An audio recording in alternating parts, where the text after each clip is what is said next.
దీపమంటే చీకటులను తొలగించేది, దీపమంటే బ్రతుకున సిరి కలిగించేది, దీపమంటే చిరుకాంతులు వెదజల్లేది, దీపమంటే పాపాలను కాల్చేసేది.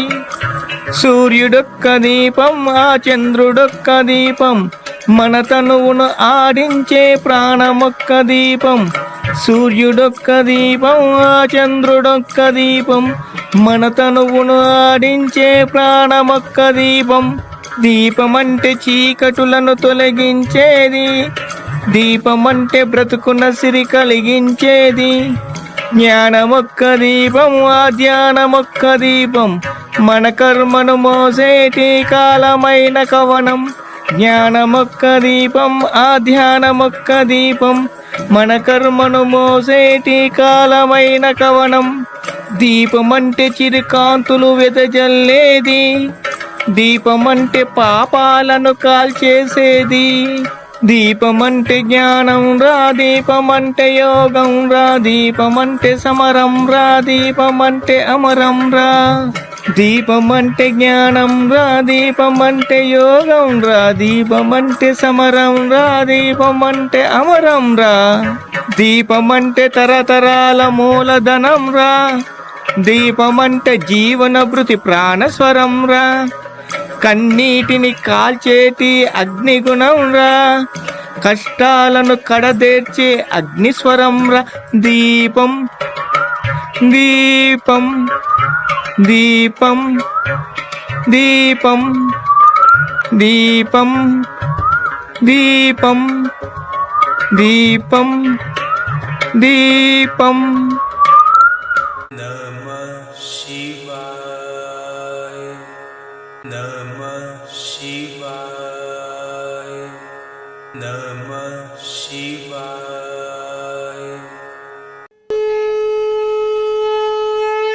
మూర్ఖత్వం కాదు, మూఢత్వం కాదు, ముక్కంటి తత్వం మాది.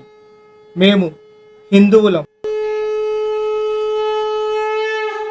భార్యా పిల్లల కోసం ఎంతో కష్టపడుతున్నా గౌరవం లభించడం లేదు.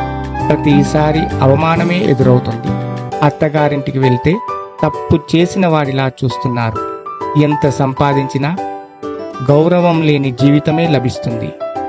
అందరిలో పులిలా ఉన్నా ఇంట్లో పిల్లిలా ఉండాల్సి వస్తుంది. కారణం భార్యా పిల్లలంటే ప్రేమ. ఆ ప్రేమే మనల్ని అవమానపరిస్తే చెప్పుకోలేని మానసిక వ్యధ. సమాజం మనల్ని అర్థం చేసుకోకపోయినా పర్వాలేదు, కనీసం భార్యా పిల్లలైనా అర్థం చేసుకోవాలి కదా. ఇలాంటి అనేక కుటుంబ సమస్యలకు పరిష్కార మార్గమే గజలక్ష్మీదేవి పూజ. గజలక్ష్మీదేవి పూజ ఎలా చెయ్యాలో ఈ వారం తెలుసుకుందాం. గజలక్ష్మీదేవి పూజ ఎలా చెయ్యాలో తెలుసుకునే ముందు గజలక్ష్మీదేవిని ఒక్కసారి ప్రార్థన చేసుకుందాం. చతుర్భుజం మహాలక్ష్మి గజయుగ్మ సుపూజితాం, పద్మపత్రాభనయనం వరాభయ కరోజ్వలాం, ఊర్ధ్వం కరద్వయేచ్ఛాభ్యం జగతిం శుక్లవస్త్రకం, పద్మాసనే సుఖాసీనాం గజలక్ష్మి మహాంబజే.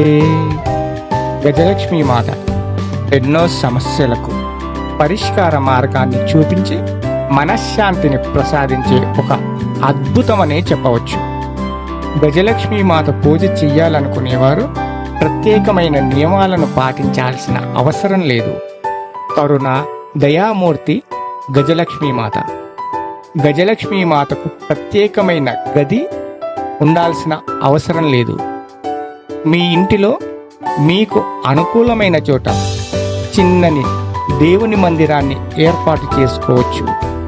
తూర్పు వైపు చూసేలా, ఉత్తరం వైపు చూసేలా, పడమర వైపు చూసేలా అమ్మవారి చిత్రపటాన్ని ఏర్పాటు చేసుకోవచ్చు. మీరు ఏ చోటనైతే అమ్మవారి చిత్రపటాన్ని ఏర్పాటు చేసుకుంటారో పీఠం పైన నల్లని లేదా తెల్లని వస్త్రాన్ని మాత్రమే పరచాలి.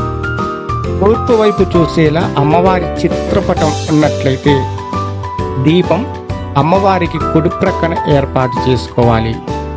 దీపం అమ్మవారి కుడివైపు నుంచి ఎడమ వైపుకు చూసేలా, అంటే ఉత్తరం వైపుకు చూసేలా ఏర్పాటు చేసుకోవాలి. ఉత్తరం వైపుకు చూసేలా అమ్మవారి చిత్రపటం ఉన్నట్లయితే దీపం అమ్మవారి కుడివైపుకు ఏర్పాటు చేసుకొని ఆ దీపం ఉత్తరం వైపు చూసేలా ఏర్పాటు చేసుకోవాలి. పడమర వైపు అమ్మవారి చిత్రపటం చూసినట్లయితే దీపం అమ్మవారి ఎడమ వైపు నుంచి కుడివైపుకు చూసేలా అంటే ఉత్తరం వైపుకు చూసేలా ఏర్పాటు చేసుకోవాలి. ఇక్కడ మీరు గమనించాల్సిన విషయం ఏమిటంటే ఎట్టి పరిస్థితుల్లో కూడా దీపం ఉత్తరం వైపుకు మాత్రమే చూడాలి. ఒక ఇనుప పాత్రలో బియ్యం పోసి బియ్యం పైన 2 తమలపాకులు వేసి ఆ తమలపాకుల పైన దీపాన్ని ఉంచి వెలిగించాలి. దీపాన్ని వెలిగించేందుకు కొబ్బరి నూనె లేదా ఆముదం నూనె మాత్రమే వాడాలి. ప్రతిరోజు అమ్మవారికి పూలతో అలంకరించాల్సి ఉంటుంది. గజలక్ష్మి అమ్మవారికి పండ్లను మాత్రమే నైవేద్యంగా పెడితే మీ సమస్యలు త్వరగా పరిష్కారం అవుతాయి. ప్రతి చవితి రోజు మాత్రమే దీక్ష ఉంటే సరిపోతుంది. దీక్ష ఉన్న రోజు పండ్లను మాత్రమే తినాలి. ఏ ఇతర పదార్థాలు తినకూడదు. ఆ రోజు నలుపు తెలుపు కలగలిసిన వస్త్రాలు ధరిస్తే చాలా మంచిది. దీక్ష ఉన్న రోజు సాయంకాలం కొబ్బరికాయ కొట్టాలి. లేదండి మేము వారానికి ఒక రోజైనా అమ్మవారి పేరు మీద ఉపవాస దీక్ష ఉంటామనుకునేవారు గురువారం లేదా శనివారం మాత్రం ఉపవాస దీక్ష ఉండవచ్చు. దీక్ష ఉన్న రోజు మాత్రం కేవలం పండ్లను మాత్రమే తినాలి. ఇలా మీరు 6 చవితులు లేదా ప్రతి వారం ఉండేవారు 7 వారాలు దీక్ష చేస్తే ఆశ్చర్యకరమైన శుభ ఫలితాలను పొందుతారు. మీరు ఎలాంటి దీక్షను పాటించకున్నా ఉదయాన్నే స్నానం చేసి ఎవ్వరితో మాట్లాడకుండా అమ్మవారికి దీపం ముట్టించి పూలను అలంకరించి పసుపు కుంకుమ వేసి 1 లేదా 2 అరటి పండ్లను లేదా కొన్ని ఎండు ద్రాక్షలను నైవేద్యంగా పెట్టి మీ కోరిక కోరుకొని హారతి ఇచ్చి నైవేద్యాన్ని తిన్నట్లయితే అమ్మవారి కరుణ దయ మీపై కలుగుతాయి. గజలక్ష్మి మాత కన్నా దయగల మాత లేదంటే ఆశ్చర్యపోనక్కర్లేదు. తనకంటూ ఒక సొంత ఇల్లు, ఆకర్షణీయమైన అనుభూతిని ప్రసాదించే ఒక అద్భుతం కావాలని ప్రతి ఒక్కరూ అనుకుంటారు. అందరికంటే మా ఇల్లే అందంగా ఉండాలని కోరుకుంటారు. ఇంట్లో ఉన్నంతసేపు అనిర్వచనీయమైన తృప్తి ఉండాలనే అనుకుంటారు. అది ఎలా సాధ్యమవుతుందో ఎవ్వరూ చెప్పరు. ఇంటికి ఎన్ని రకాల అలంకరణలు చేసినా ఏదో ఒక లోపం మనస్సును బాధిస్తుంటే మాత్రం తప్పకుండా ఐశ్వర్యలక్ష్మి పూజ చేసుకోవాలి. ఎందుకంటే అందమైన ఇల్లుంటే సరిపోదు, ఆనందమయమైన జీవితం కావాలి కదా. ఆనందమయమైన జీవితం కోసం ఐశ్వర్యలక్ష్మి పూజ ఎలా చెయ్యాలో వచ్చే వారం తెలుసుకుందాం. ఏకదీపం మహాతేజం జ్ఞాన విజ్ఞాన సాగరం. ఓం శాంతి శాంతి శాంతి.